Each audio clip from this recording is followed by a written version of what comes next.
Sugar ಇಲ್ಲ, BP ಇಲ್ಲ, ದೇವರಿಂದ ಅಜ್ಜನ ಆಶೀರ್ವಾದದಿಂದ ಯಾಕೆ ಬರೋಲ್ಲ ಅಂದ್ರೆ ನಗತೀವಿ, ಈಗ ಅಭಿ ಮಾಡಿ ಮತ್ತೊಬ್ಬರಿಗೆ ಖುಷಿ ಕೊಡುವಂಥ ವ್ಯಕ್ತಿತ್ವ ಕಲಾವಿದರು ಬರೀ ತಮ್ಮ ನೋವನ್ನು ತಮ್ಮ ಎದೆಯಲ್ಲಿ ಬಚ್ಚಿಟ್ಕೊಂಡು ಇನ್ನೊಬ್ಬರನ್ನ ನಗಿಸಿ ಕಳಿಸುವಂಥ ಒಂದು ಕಲೆಯನ್ನು ಇರೋದು ರಂಗಭೂಮಿಯ ಜೀವಿತ ಕಲಾವಿದರಿಗೆ ಮಾತ್ರ ಸಾಧ್ಯ.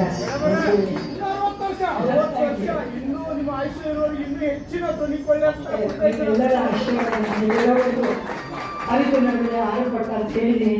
ನನ್ನ ಜೀವ ಇರೋವರೆಗೂ ನಾನು ದುಡಿದು 25% ಅಜ್ಜಿಯವ್ರ ಮಟ್ಟಿಗೆ ಕಲಿಯುತ್ತಿರೋ ಮಕ್ಕಳಿಗೆ ಕನ್ನಡ ಹಾಡಿನ ಸಹಾಯ ಮಾಡಿಕೊಂಡು ಬರ್ತಾನೆ ಇದ್ದೀನಿ.